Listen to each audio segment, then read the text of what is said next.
So, Luke, last week we were complaining about something Netflix had done by spoiling the beloved children's TV show Avatar, but you won't guess what they've done now. What have they done, Michael? They've spoiled the innocence of childhood itself by releasing this poster for a film, I guess a French film called Cuties, which is available on Netflix, which features children, young girls, in apparently some might say sexualized positions. So what do you think about that, Luke?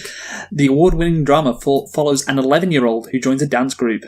Its maker says it's meant to tackle the issue of sexualization of young girls.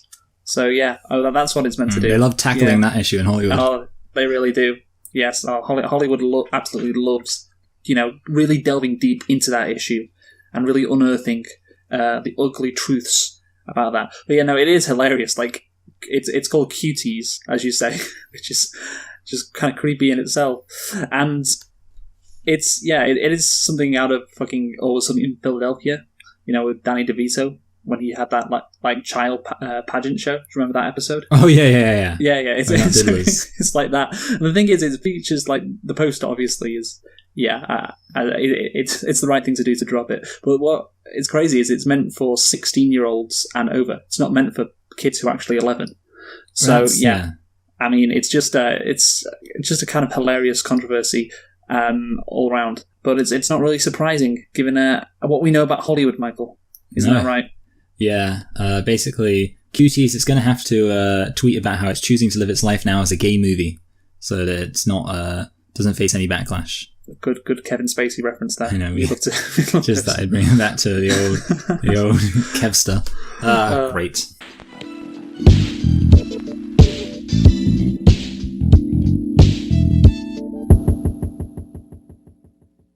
Hello and welcome to Select and Reflect, the movie review podcast where we look at films that have come out in the near and distant past. We give them a couple of watches and evaluate them beyond first impressions. I'm your host Michael, and I'm joined as always by my co-host Luke. And this week we are celebrating the forthcoming release of Christopher Nolan's Tenet by looking at one of his, I don't know if it's the first or one of the first films he did, which is of course Memento. So Luke, why don't you tell us a thing or two about Memento?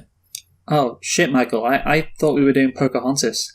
Oh yeah, sorry, we haven't mentioned that yet. So of course, last 2 weeks ago, you changed things around because Tenet had been their release date had been pushed back. So it was like, but I had some shenanigans with my little notes on what films we're doing, where I have like one section for what films we're doing and another very equally necessary spreadsheet for what I'm watching each day.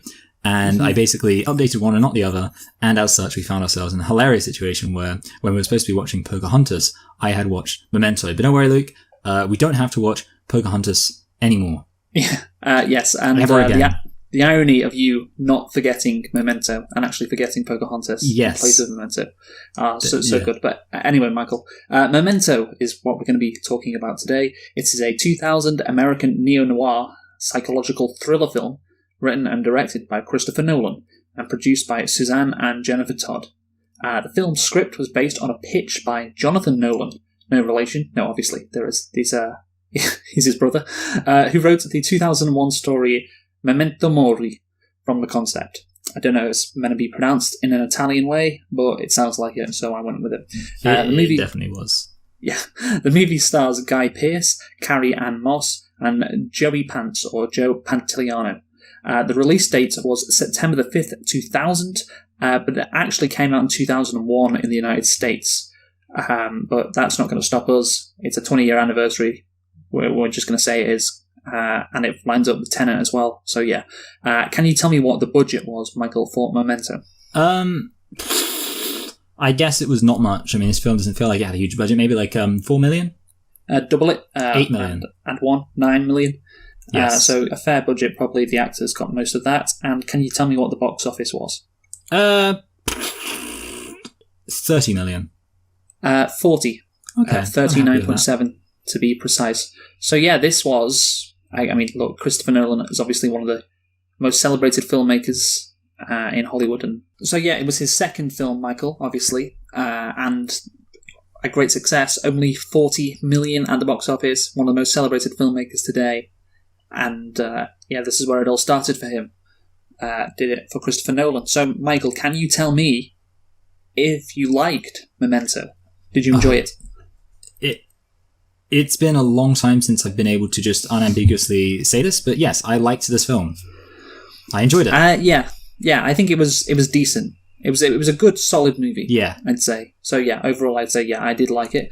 By the way, interestingly, in 2017, the United States Library of Congress deemed the film culturally, historically, or aesthetically significant and selected it for preservation in the National Film Registry. It seems like that's happening a lot with the films we look at. Yeah, and this movie is also regarded as one of Christopher Nolan's finest works. But wait, I thought The Dark Knight was the 4th best movie of all time, Michael. Oh yeah, The Dark Knight. That doesn't make any sense. But yeah, so it also got Oscar nominations for Best Original Screenplay and Best Film Editing. Not really that surprising, I guess. So, Michael, let's get into the plot. Oh, sorry, let's get into nitpicks first. Sorry, how many nitpicks do you have? I have 3, Luke. 3 nitpicks. Okay, I just have 1, and I hope your nitpicks aren't like a bigger problem with the plot.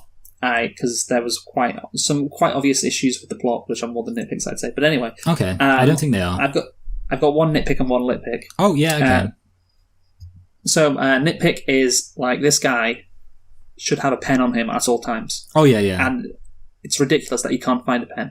Like in a crucial scene, like he's like, "Oh, where's the pen? Where's the pen?" You should have 5 pens on you. Yeah. All the time. Yeah. If you constantly have to write things down. That's a good point.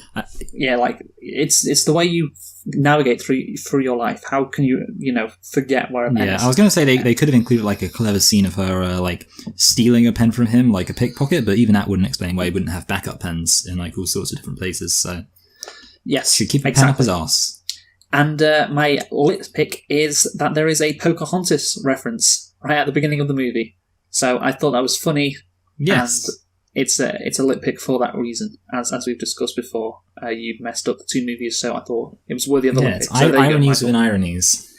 Exactly. What are your nitpicks? Well, the first one is kind of a nitpick on sort of on myself, sort of on the way the film is structured. See, because as you're going to get into like the scientific accuracy of this. And I bring that up because when you hear him mention the Sammy Jenkins, I think is the name, Sammy Jenkins guy, you're naturally gonna, at least I was like, oh, that's interesting. Like the first time I watched this film, I distinctly remember being like, oh, that's interesting. And while I was watching the film, being like, I kind of want to look that up. And I know that you can say, well, you shouldn't be looking things up during a film. But a lot of the time for me, it's one of those things where like if I see something in a film and I think it's like a real thing, I'll be like, oh, I want to look that up to find out about it. And then, of course, the problem is if you do that, then it gives away some significant things that happen later on in the film if you look up this character because you're likely to. And therefore, I don't know what to do with that because it's not really a nitpick, but I just thought it was something like worth mentioning because to me personally, and I think maybe you can understand that, like you see something in a film like, oh, that's interesting, and you kind of want to look it up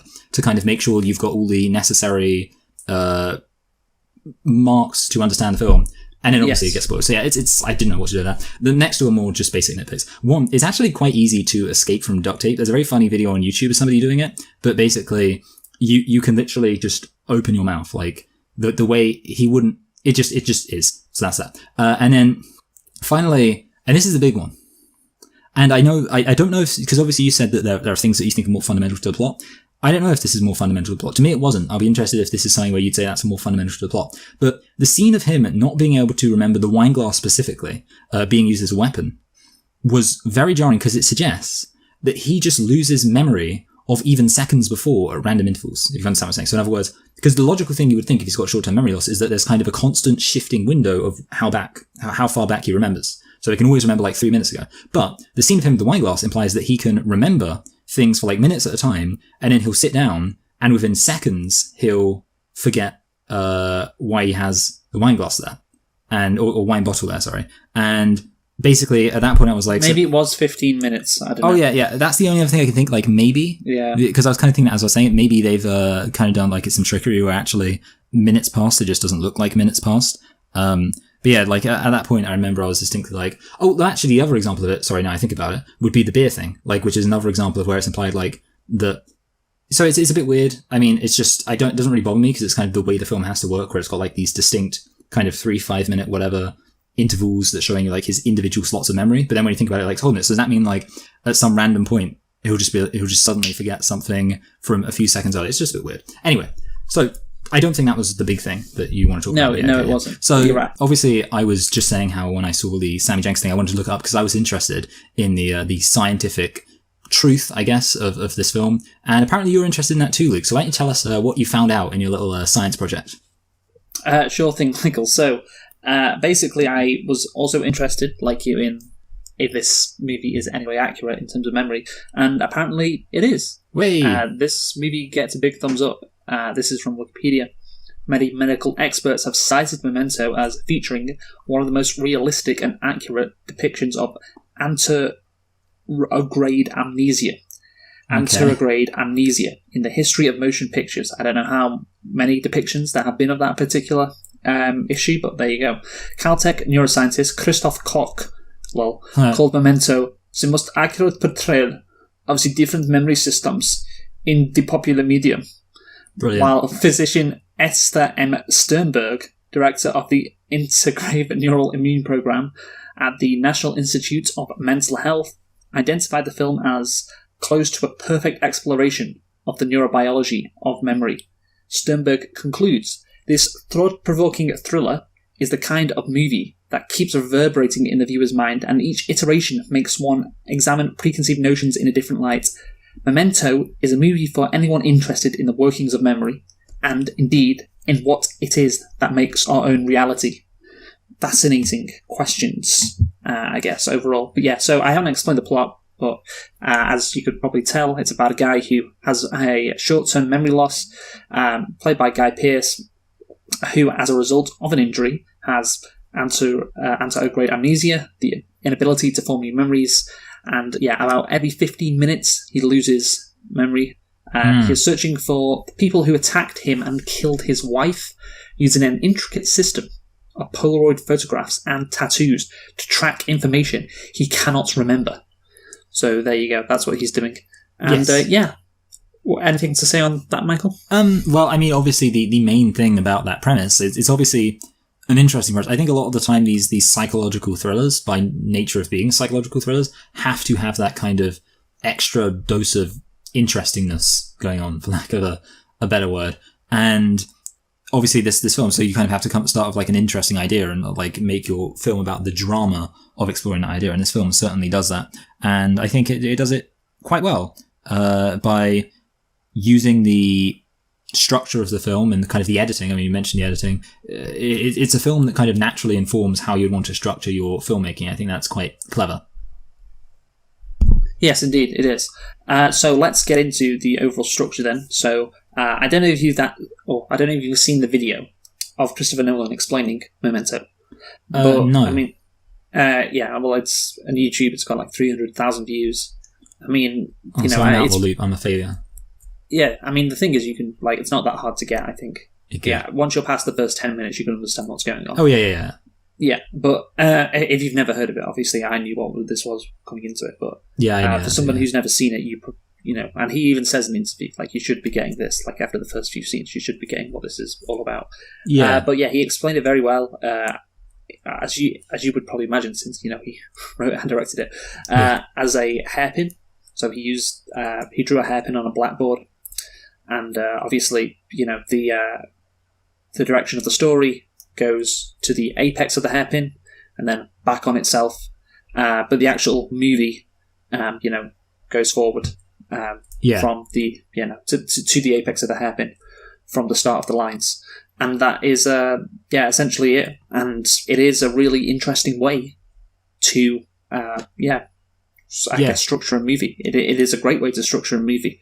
It is incredibly unique, and nothing has been done like this since then. I don't believe, and nothing before it. So yeah, credit to Christopher Nolan and his brother.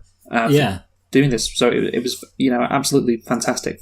No, yeah, and I think like basically it's one of the things I liked about it is that the way the film works, it kind of puts you in the headspace of the character itself or himself, where because you're having to experience the world as he experiences it, which is really interesting. Of course, you kind of don't exactly experience it because you experience it backwards. It's like every single the way it's structured. So we should say that the specific narrative structure is that you have these black and white scenes, which are actually the beginning of the film. told in chronological order. So you've got these black and white scenes that kind of progress throughout the film, interspersed, and they're in chronological order. But they're also set before the main thrust of the film. The main thrust of the film is told backwards through a series of scenes where each scene begins as the next scene ends. That's right, yeah. Each scene begins as the next scene ends, which obviously that means that, for example, and there are loads of examples you can think of. One would be the aforementioned drinking the wine bottle scene, where it's like, that's funny, I don't feel drunk. And when you watch that the first time around, you have no idea why he sat there with that wine bottle either. Obviously, there's a scene where he's running away from the guy, and it's like, why am I? I think it's like very well written the way it's like, what am I doing? I'm chasing somebody, and then he kind of like runs around, and then he realizes the person's running towards him. He's like, oh wait, no, I'm running from somebody, and it's just.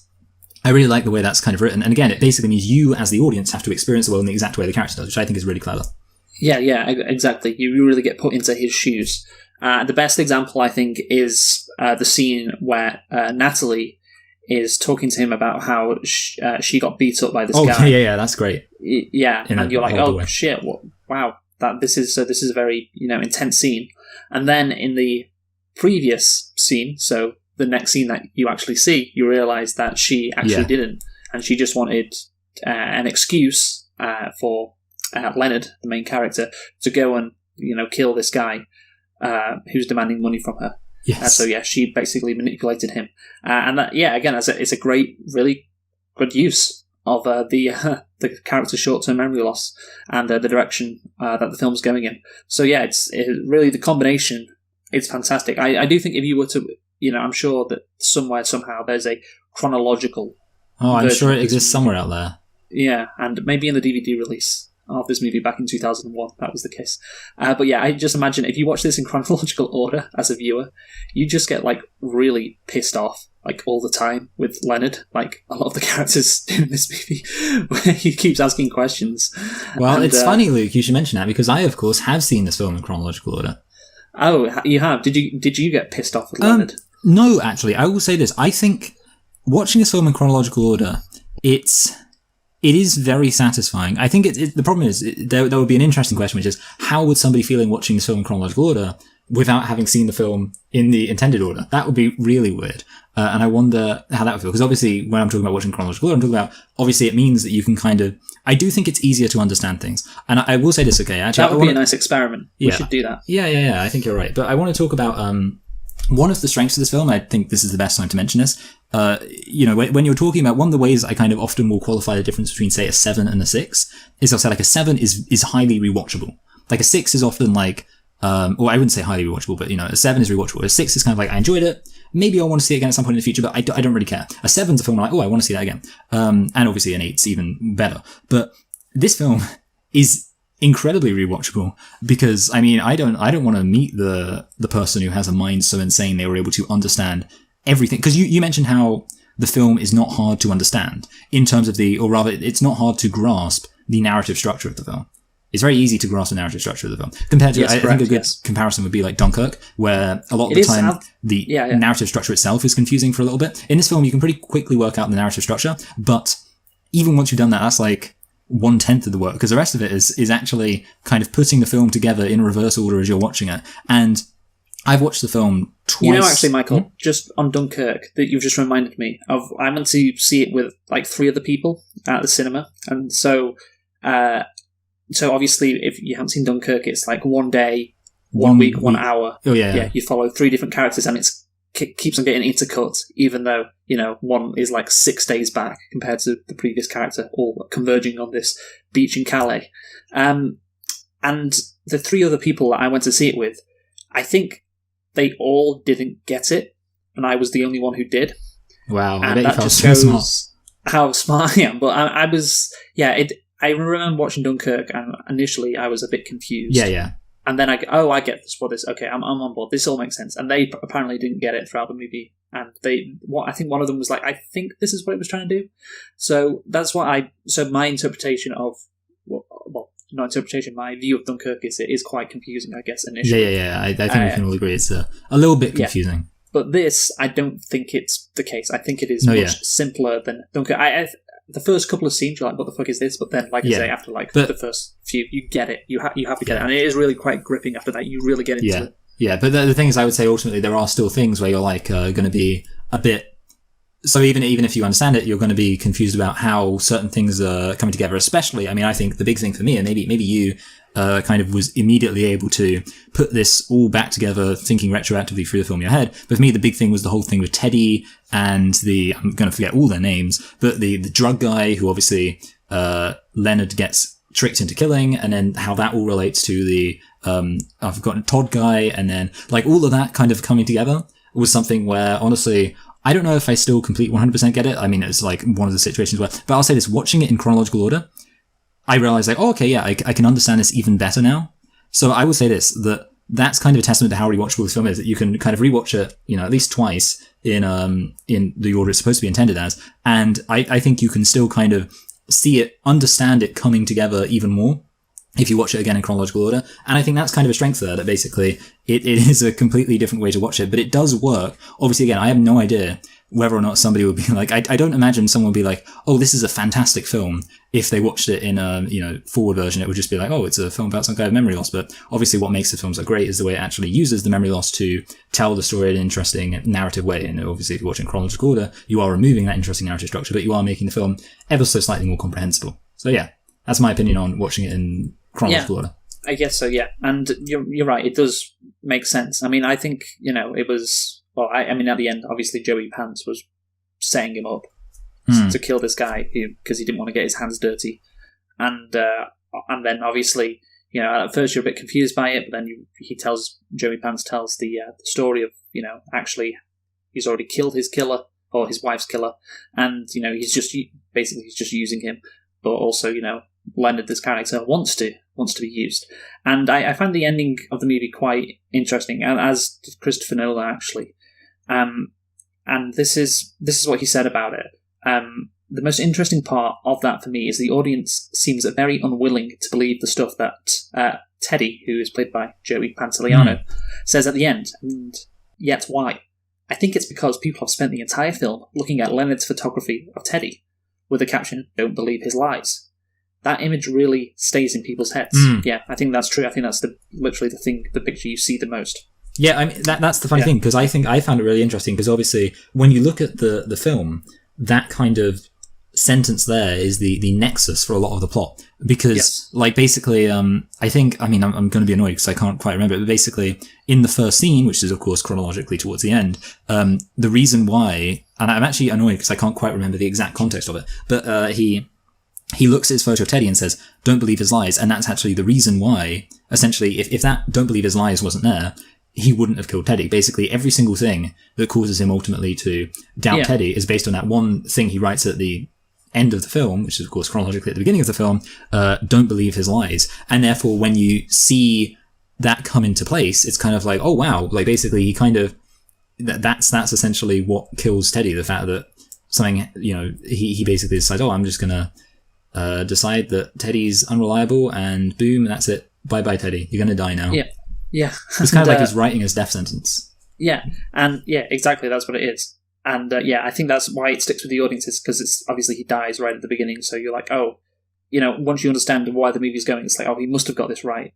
Like, that's what you're thinking. The second half of the quote, "The audience still prefers to trust that image, even after we make it very clear that Leonard's visual recollection is completely questionable.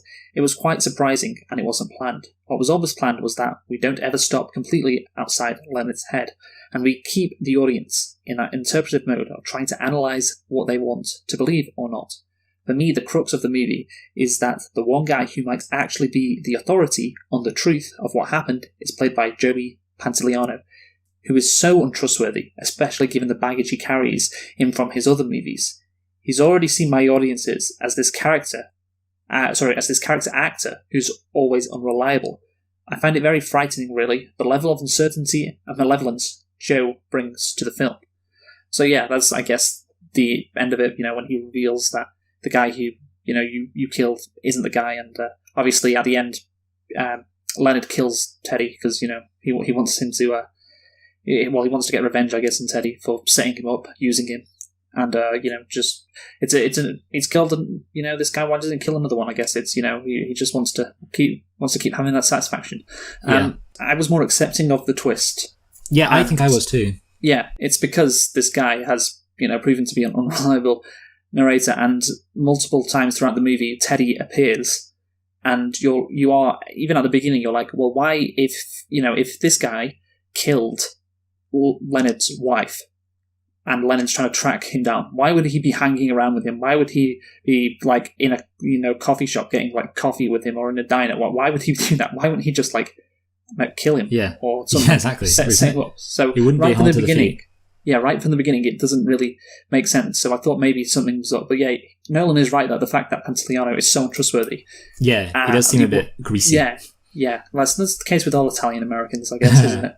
Yeah, especially this was when The Sopranos was airing, so maybe that adds it to it a bit. But yeah, he's completely right. But at the end of the day, yeah, Pantoliano is the one who is obviously correct. So yeah, what do you think about the twist? Yeah, see, one thing I found interesting about the twist is I almost feel like they could have gone further with it, which is it was something I was thinking. I think I would have preferred this film more to went further with the twist. What I mean by that is I don't really see why. It seems like they kind of went halfway, because obviously what you find out essentially is that or what you find out at least from Joey Pantoliano's character, Terry, there we go, is that Leonard, his wife, was attacked in a bathroom, not killed. Leonard got whacked in the back of the head, got short-term memory loss, and then you find out that his story is actually tied up with this Sammy Jenkins guy who, we're told, was kind of tested by his wife, where she basically made him give her excessive amounts of insulin because she thought that the kind of fear of or the reality of killing her would snap him out of his mental illness. And we find out that, at least from, Terry, if we believe him, that it was in fact Leonard who was doing the injection. The one thing I find weird about it is I don't see why they couldn't have gone the whole way and basically said, hey, Leonard is Sammy Jenkins. The whole mugging thing, the whole attack thing never really happened. Leonard got, this mental illness where, he has short-term memory loss for, whatever reason. And then he killed his wife through the insulin thing. And basically his entire quest for revenge is completely fictitious. I was kind of a bit confused because I was thinking like, and obviously, I don't know if it seriously affects my opinion of the film, but like, it's kind of weird because usually with a twist, you're like, oh, wow, that's insane. And in this case, there's kind of an element of that. Like, it's kind of when you find out that, of course, Leonard, again, if you believe Terry, which I'm going to believe Terry, when you find out that Leonard killed his own wife through the insulin injections and things like that, and that he is, well, he's not Sammy Jenkins, but that part of that story of Sammy Jenkins was actually Leonard's story. That's like, oh, that's interesting. That's kind of a big twist. But it's kind of weird to me that they do a very good job setting up this twist. Because I really, when you see Leonard talking about this Sammy Jenkins guy, you completely, believe that he's actually describing a real life person he knew. And to then find out that part of the story he's attributing to Sammy Jenkins is in fact what happened to him works really well as a twist to me. But what's kind of weird is that when they had a twist that works so well, it's kind of strange that they didn't go like full on to really give you that punch. Because if it was, if Terry had said, hey, Sammy Jenkins never existed. There was never any confrontation, in the fight. There was never any fight in the bathroom. You just invented that because you had this, mental disorder which caused you to kill your own wife. And because you can't cope with that, you've invented this idea of a revenge quest. And then when, obviously, Leonard at the end is like basically signing Terry's death warrant by being like, don't believe his lies, I think that would come across as even more sinister and even more powerful. So I don't know what you think about that, but to me that was a really big thing. I was fine with it because he wants it to be as unambiguous as possible, I guess, at the end. He doesn't want Joey Pantoliano to reveal, everything involving Sammy. And, there's this scene or this flashback to, was Leonard giving his wife an insulin needle, and then the next flashback, it's like, no, he wasn't. He was just pinching her. And then he's like, yeah, no, she wasn't diabetic. I remember. And I think that's good. And, I think Joey Pants, what does he say? Like, do you really know? Or something. He doesn't give a definitive answer. So that, tends to me, maybe he is lying because he's just fucking with Leonard to try and, because Leonard's going to forget this anyway, so he's just fucking with Leonard to try and get him off his back, and just because he's pissed him off. So these are, the scenarios that could be real, and that's the great thing. You don't know, and it goes to the message of the movie. Well, yeah, that's the thing. I will say this. So we'll talk about the message, but I think it's for me. I guess it's kind of a question of message versus narrative. I would argue that I do think personally it would have been more narratively impactful to me if the film would have, in a more meaningful sense, committed to the twist. That would have worked more on a narrative level for me. But I also think there is the flip side, which is it probably wouldn't have worked as well on a thematic level, because obviously the thematic level is kind of the fact that you as the audience buy into Leonard's distrust of his, or rather, you as the audience kind of accept Leonard's methods of keeping track of events, and then you begin to have that challenge through, and obviously that's kind of interesting, and the question you're left with is what is even true, and that's obviously quite powerful. So yeah, I guess it swings and roundabouts for me. Like I'd say, on the one hand, I genuinely would prefer it from a narrative perspective if they had fully committed like to the idea that Leonard is almost just completely delusional. That would have been like more powerful to me, because I think you've connected to him throughout the whole film. But I think from a thematic message, it probably would have been less powerful. So yeah, swings and roundabouts. Yeah, I guess swings and roundabouts. You can't always get what you want. No, you can't always get what you want. That is correct. And yeah, I think at the end of it turned out he was just making the whole thing about Sammy Jenkins up.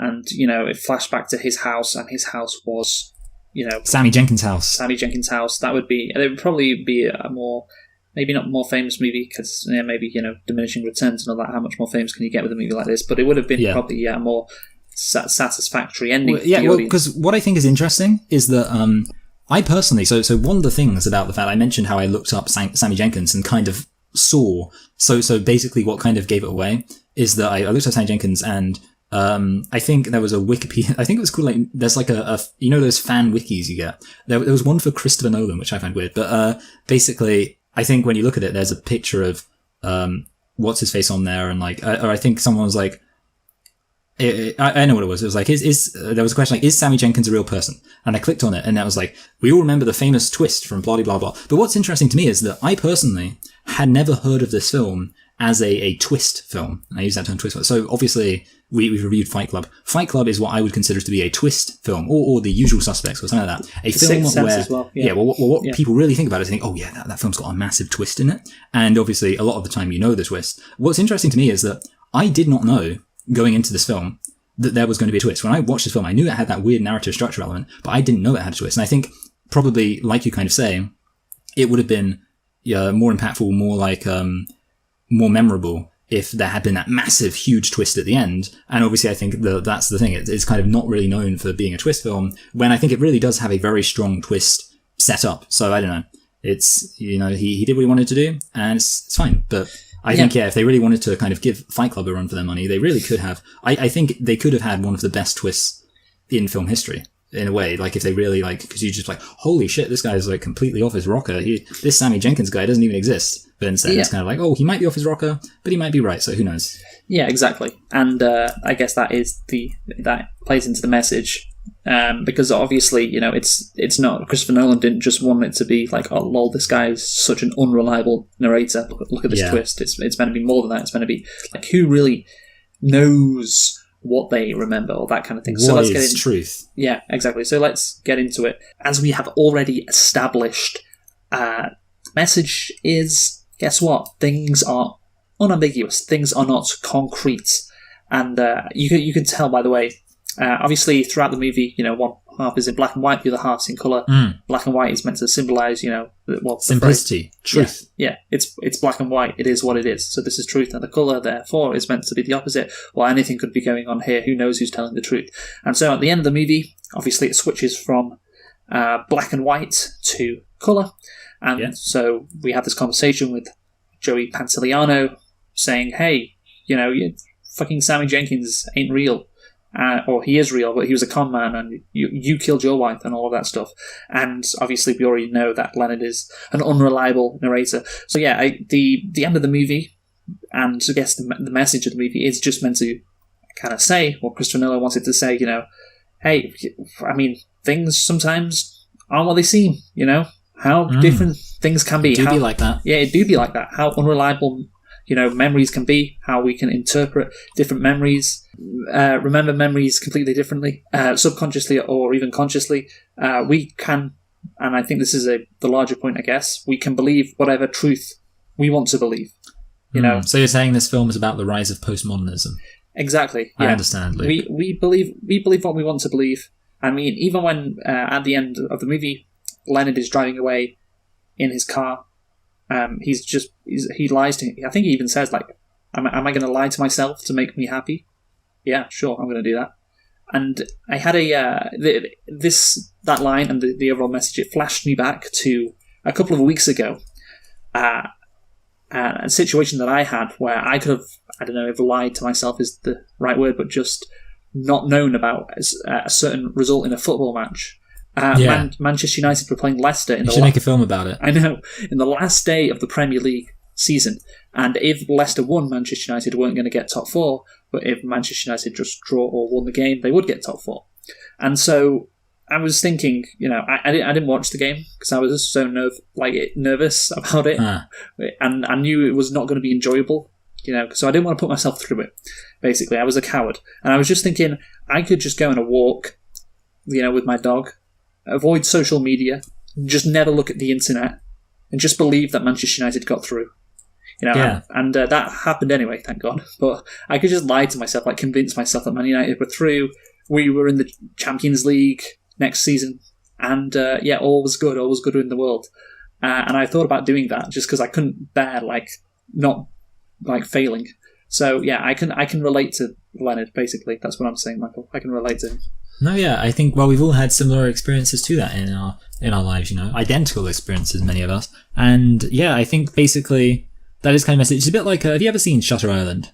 No, I haven't. No. Okay, there's a similar message at the end of Shutter Island about unreliable narrators, and I guess maintaining a sense of innocence is also, that's in Shutter Island. Is also, I think, kind of in this Joey film. Pants in The Matrix as well, isn't he? He's the one who's just put me back into the Matrix. Just let me believe this lie so I can be happy. Okay, just fucking dose me up, and then I'll be good to go. Yeah. So ironic, really, that he fill me up with your delusions. Yeah, exactly. Ironic that he's in that movie, and obviously his role in this movie. But that is essentially what it is. It's just lie to me, because people believe what they want to believe, and people, and this is the sad truth, I think, often like being lied to. They would prefer lies that fit in with their worldview than truths that don't. Like, people, even if they knew that it's lies, that's I think that is a definite phenomenon that has been crystallized over the last few years. And so, that is the situation with this movie. So, anything to say on the message as well, Michael? No, I think just the other aspect of it. So, you've spoken about it from a perspective of choosing to do it. I also think there's the other aspect, which is, of course, that to some extent we can't choose. And obviously, you do have the fact that this guy Leonard is unreliable, that things happen, and obviously the film takes us along on that journey. For example, when the example you already mentioned, where she pretends that she was beaten up. This is Natalie pretends she was beaten up, and we, of course, as the audience, believe that she's been beaten up. We just say, oh yeah, of course she was beaten up. How sad for her. But obviously, then we find out that was lies, and then we feel stupid, like little morons. And that's basically another example where basically we're told, and it's communicated to us, to the audience, effectively, that we can't always trust what we see, and we can't always believe just because it's shown to us. And I think that's a very interesting thing, and it's it's meta also, which I think I like. I like films which are meta. I like films that kind of turn a lens on film as an interpretive medium. And I think this film kind of does that with that aspect of being we can't even trust what we see in the film, just like the character can't. So it's meta, and I like meta. Yeah, so, maybe. I mean, there's this scene, obviously, when he's strangling that guy at the end of the movie, who he thinks is his wife's killer. It cuts to his wife choking on the bathroom floor. Yeah. So maybe right there, he was the one that killed his wife, choked her on the bathroom floor. And maybe this whole fucking movie is literally inside his head, and none of it is true. Literally, none of it. He killed his wife, and he's just in a fucking mental institution dreaming up this fantasy. Yeah. Reminds me of that old joke. What's the worst part about participating in a conga line? What? So when you realise there's nobody in front of you, nobody behind you, and you're on your own in a mental ward. That's funny. That's really funny. It's a classic joke. I mean, I'd say there's probably worse situations to be in a conga line. That's true. What's that movie called? The one with the Human Centipede. That's it. Yeah. I mean, there's also there's a College Humor sketch where somebody starts a conga line, but then it turns out the guy at the front's suicidal, so he jumps out a window, and then everyone else has to jump out the window too because it's the conga line rules. Okay, so that's great. There you go. That's classic. Yeah. But yeah, that is the case overall. Who knows anything, Michael? Who really knows anything? Are there any truths? Yeah. In this nothing world? Is real, as the Beatles once sung. Nothing is real. Strawberry fields forever. We right now could all be living in a simulation, Michael. Couldn't we? Whoa, dude. Yeah, I know. Well, that's the thing. There is some interesting aspects to this message and theme, but there is also that kind of whoa, dude. Oh, that's so weird, man. Kind of. Yeah. It's not. It's a film that I will say this. I think, and I will say that I have seen. I can't think what the context is, but I have seen this film referenced in the context of kind of a pseudo intellectual guy who's like, oh yeah, man, I love sophisticated indie films. This is one film I've seen called Memento, and it's I can't remember the context. Basically, the joke is that the guy's not actually that smart, and he just is a bit kind of, I don't want to say pretentious, but basically it's kind of, it's not necessarily, it's accessible. Yes, in its sophistication. I did wonder when analysing the theme whether it was pseudo-intellectual, whether it was just anything can be real, man, like that kind of thing. When I guess we're doing a Stoner impression.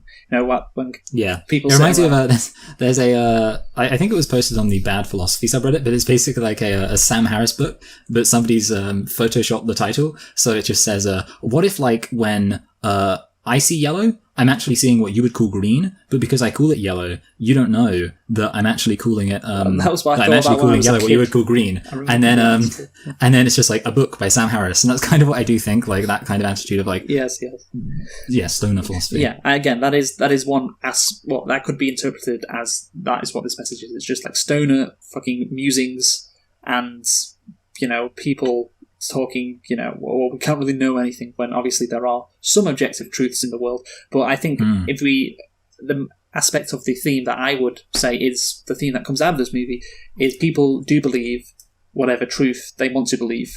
Yeah. That is more concrete and less just whoa, who knows what's happening out there, man. So you might say it's more kind of sociological than metaphysical. Exactly. That's what I would say. Yes. That is a good summary, I guess. So yeah, anything more to say on the theme message? No. I think that's enough. Okay, that's it. That's enough. So anything more to say before we conclude, or shall we conclude? No, yeah, I think we'll conclude pretty early this time. Maybe we'll just make it a really long conclusion. Yeah, well, we got to guess Tenet as well. So. Oh yeah. So basically, do you want to go first? I've been going first a lot recently. I feel, is that not true? Yeah, I think it is. So yeah, you go first. Yeah, right. I'll go first. So. This movie, I think the best part of this movie is the opening 15 minutes. And then afterwards it doesn't get as good when you start to understand what's happening. But there is this great initial start at the beginning of this movie when you're absolutely intrigued. You're on the edge of your seat on what's happening. And then as you learn more, it gets less interesting, but that's not to say obviously it doesn't get uninteresting. And it is a very unique movie, as we said, Michael. It keeps you guessing as to why something happened rather than what actually happened. And obviously Christopher Nolan as well, with the editing, the black and white bit to symbolise objectivity, and then the colour to symbolise subjectivity. And all of that, and we've obviously discussed, how unique everything is. I do have a quibble, actually, which I have not mentioned, which this was going to be my nitpick, actually. Yeah, because I was thinking that as you were kind of speaking, you, of course, when I was talking about my nitpicks, you were like, I hope none of them are kind of, just more about the plot. And so I want to hear what this is. Tell me, Luke. Yes, so, this was going to be my nitpick, then I moved it to my central issue with the plot, which is, number one, how does Leonard remember that he has this condition? He keeps on saying throughout the movie, I have this condition, and he got his condition after he got hit on the head. That's story as it goes. So how does he know he has this condition? Surely he should have to look at his hand to say, you have a condition with short-term memory loss, every 15 minutes. And also, maybe he just has it in his brain, I have this condition. Okay, so maybe you can excuse that, but you can't excuse this. How does he remember constantly to look at the Polaroid pictures, or remember why he has these Polaroid pictures? I think the first issue is, multiple times when he doesn't remember something, he reaches for the pictures. And again, it should have been written on his hand to look at them. Like, surely if he's got these memory losses, like, he keeps on remembering, oh yeah, I have these pictures on me. You know, I can just go into my pocket and look at all this stuff. And you can say, well, maybe it's repetition or whatever. But yeah, he's incredibly confident all the time about going into his pockets and getting these pictures. Like, he knows that he's got these pictures in there that'll tell him all about the situation that he has landed himself in. So yeah, surely that's an issue, Michael. That's why I put it as a bigger than a nitpick, as an actual plot flaw, if you will. Yeah, I mean, I guess, my only issue is that I think the issue is with that as a major criticism. I think there are too many potential explanations. I guess you could say, and I suppose you could say, well, there should be they should have provided an explanation. But I think there are, and obviously, I mean, you mentioned the idea of like it's repetition. I think the other possibility is, of course, we get introduced through the character of Sammy Jenkins, the idea that it might be on some level kind of psychological rather than neurological. And in that sense, you could argue maybe his condition is in some sense psychosomatic, and in that sense, of course, he would remember having the condition because he's literally manufacturing the condition in his own brain, and that would work with the theme of. But obviously, you know, I realize the film does not communicate that. But I would say I agree that it is, you know, genuinely a valid question to ask. I would say the thing is that one, it can kind of work with the ambiguity of. So one, there are loads of explanations that you can think of. You know, you could just kind of spitball them. But two, I think the fact they don't necessarily provide a definitive explanation could work with the theme of it being there being an ambiguity to it and not necessarily everything being reliable. Although also I should point out that I'm making it sound as if it was conscious. I imagine they genuinely didn't think about this and it was an oversight. So you could argue, well, if you want to argue about artistic intent, I imagine they probably didn't think about what you're saying right now, like how does he do that? So yeah, sure. From that sense, it is an oversight on the film, but there are retroactively justifications that can be applied. So I agree it's a valid criticism, but overall it doesn't really affect my opinion of the film. I mean, no, it doesn't really, I guess. But I think obviously the central point of the movie is he can't remember stuff. And so he's just constantly remembering, you know, oh, this is how I remember stuff. So I think that's an issue. But yeah, I think overall, obviously, again, the uniqueness of this movie, it's fantastic. The structure is fantastic, and and obviously the ending is a very nice twist. It works with the theme of the movie, and it's all very clever, Michael. It's all just very, very clever, and this is probably, would you say, Christopher Nolan's best movie? I know The Dark Knight, I joked about The Dark Knight being the fourth best movie of all time earlier, but I rewatched it probably like a year ago, actually, probably around then, and I have to say it was still very good. Like, I think it kind of gets overrated so much you forget how good it is. So I don't know if it's better than The Dark Knight, but it is certainly better than Inception. I will say that for sure. Inception's another one of Christopher Nolan's movies, which he gets a lot of credit for, and obviously it's also to do with I guess, well, time and what's really true, that kind of thing. Yeah, also the Prestige is, and now I think about it, the Prestige is also kind of about like perception and how you appear in people's eyes. I mean, it's literally called The Prestige because it's about prestige. Yeah. So maybe maybe he just made this one film, and I was like, well, that worked. Do that. Yeah, I mean, this is for his second ever film. Like it's really good, and obviously, this, well, we said before, something like this hasn't been recreated because you can't recreate it without just totally ripping it off. So I guess overall, Michael, because I do like the theme, I will interpret the theme in a way which I think it is not just pseudo-intellectual. I think it is a smart, good theme. It's unique. I enjoyed the movie throughout, especially the beginning, like I said. What am I going to give this? I'm going to have to give this a pretty high mark. And here's the thing. The last time I gave a movie a quite high mark was American Psycho at 9.5.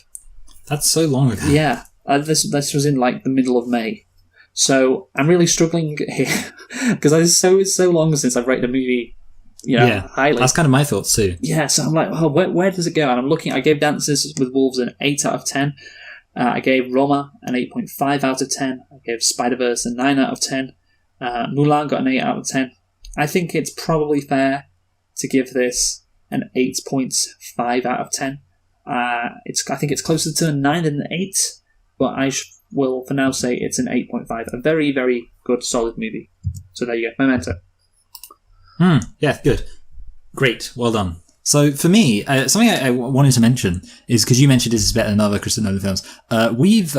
The other Christopher Nolan film, we razzed on him a bit, and that was of course Dunkirk. And the reason specifically, I'm not really a massive fan of Christopher Nolan's whole unnecessarily using special effects. Using practical effects. You think it's like a gimmick sometimes? Yeah, I do think it's like a gimmick. In this one, it's like, hey man, yeah, you got some real Spitfires. They look totally the same as all the CGI aeroplanes that are used in films because computers are quite good at rendering aeroplanes. But overall, that's kind of my issue. It just seems like it's like unnecessary. It's just like, he actually destroyed that plane. He did a real plane crash. Well done. But I've seen lots of other plane crashes and lots of films where it's CGI. Anyway, so the point is that I'm always razzing on Christopher Nolan. But in this film, I think it's good. And I think maybe it's because it's just solid, well done filmmaking, well done story structure. I'm going to admit, I completely blanked on what you gave this, but it doesn't really matter because I don't let your opinions influence mine, Luke, ever. Unless you're right. 8.5 out of 10. Okay, I'll give it an 8.5 then. No, so overall, I was talking about kind of the rewatchability of this film and I threw around the numbers 7 and 8. And, in some sense, I think an 8 is fair. Basically, I could give this film a 7, but I'm not going to. Basically, one thing I will say is that a lot of the time, psychological thrillers, they don't really hit me where I live. They don't really, because I find that they're sort of just the interesting aspects and the clever aspects kind of just get baked into the narrative, which is sort of just means that at the end of the day, I often feel like the film doesn't necessarily have too much to offer beyond that. However, in this case, I think that the interesting elements getting baked into narrative really does work very well. And I'm going to say that this film, it does have some issues. It's not like, well, I guess it doesn't really have issues. There's just things where I could say it could have done better. Overall, I'm quite comfortable putting it above. Okay, yeah, I'm quite happy with this. Above The Incredibles. I'm glad because I'm getting to split up my Pixars. Above The Incredibles and below Coco, which is, a weird place to put it. I mean, I know exactly why I'm doing that because I like The Incredibles. But I think it has, it's not necessarily as... What are you giving it out of 10, sorry? Sorry. I guess this would technically correspond to an 8.5 as well. Obviously, I don't have 8.5s. I just have rankings, everything relative to each other. So much for you don't copy me. I know, it's kind of funny, yeah. But I will say the reason why I'm not putting above Coco is because Coco, I think, is just also really well structured and, it's got great animation, things like that. And overall, I'd say, 8.5. It's good. Yeah. Well done. Yeah, film. And what you said, by the way, I just want to re-emphasize that. Obviously, in his other movies, Nolan is accused of... Well, I'm going to accuse him of, like, for example, the time thing in Dunkirk. It's a gimmick. It's not necessary. And this, obviously, isn't. It's integral to the understanding of the movie, the themes of the movie, the whole movie, the fact that it is in reverse, and it is like that hairpin structure, like I discussed at the beginning. Definitely not a gimmick. Far from it. So, that is our review of Memento. And, of course, as you mentioned, Michael, we are reviewing Memento because of the release of Tenet, which will be released in the UK and other countries and not in the United States because they can't deal with the coronavirus still. So, we are going to guess what the score is going to be on Rotten Tomatoes. It's been a while since we've done this. So, on 3, 2, 1, we'll give our score. Oh, goodness me. Have you got yours lined up, Michael? Yeah, I don't know. I'm going for it. Okay, we'll see. So after I give the countdown, we'll give a number. So 3, 2, 1, 84. 92. Oh, you picked 92. I was thinking about going for 88, which would have been, and I was like, no, I'll go, so. Yeah, 84 and 92. Okay, so you think it's going to be real good. I think it's going to Well, I don't necessarily think it's going to be good. I kind of just... You know what? People may rate it highly because it's just a new movie that's been released, and it's like, oh, thank God we got like a new movie to get our teeth into. Yeah, that may help. I mean, also it could be the case that it's just like an all-round crowd pleaser, and not necessarily like a 9 out of 10, but just like a film where loads of people are like, oh yeah, that was pretty good. Like, let's not forget the fact that Paddington is like the film that's got 100% overall on Rotten Tomatoes, like the highest reviewed film with over 100%, and it's not because it's a 10 out of 10 film. It's just because like everyone enjoys it. It's like a crowd-pleasing film. So you've always got to factor in that account when you're talking about Rotten Tomatoes. But let's not forget that Rotten Tomatoes still has an audience score of 86% on The Rise of Skywalker because they're a bunch of corrupt hacks. Yes, we shall indeed never forget that. Michael, what are we doing next week? Well, next week we are doing a little film that I like to call Bill and Ted's. Okay, I'm not going to be able to remember. Most Excellent Adventure. Yes, that is correct. I always forget which one it is. I know we're doing the first one. I just always forget if it's Bogus Journey or Excellent Adventure is the first one. So we're doing that to celebrate. I should say. Are we celebrating this or is it? Yeah, it is. Do you know what it's a celebration of? Yeah, Bill and Ted 3. I mean, the remake, whatever it's called. It's called. Isn't it called Bill and Ted? Something about the afterlife. It's called Bill and Ted Face the Music. Oh, okay. Well, apparently it's to do with the afterlife. Yeah, so, yeah. Anyway. I've seen that in the trailer. Yeah, they go to the afterlife. But yeah, so... it's going to be a modern adaptation of Dante's Inferno. It's a bit like, how Clueless was an adaptation of Emma. It's Bill and Ted is an adaptation of Dante's Inferno. Yes, absolutely. We love it. Yeah, great. And that's it. Mulan is going to be released soon as well. So if you remember... Yeah, about time. I gave that a 90. I thought it would get 91 on Rotten Tomatoes. You said 90, so whatever. That ends up... being it's gonna be. Was quite that close. one where we went for the same thing and then decided afterwards to be like, okay, well we went for the same thing, so we should probably just one of us will go different. Yeah, I think so. Yeah. By the way, you're leading at this current stage, 31 to 39. The lowest score is the best. So you've got 31. I've got 39. So yeah, maybe I could catch up with Tenet, or maybe you could extend your lead. We shall see. So yes, we have been selecting and reflecting today on Memento. Because of the release of Tenet, like we say, a very unique movie that, I can totally see why it is in the National Library of Congress or whatever it's called. And, holds up very well, I think we can say. Yep. Join us next week for Bill and Ted Face the Music. Oh, sorry, not Bill and Ted, just Bill and Ted, the first one. Who have you been, Michael? I've been Michael. I've been Luke. Thanks for listening and goodbye. Goodbye.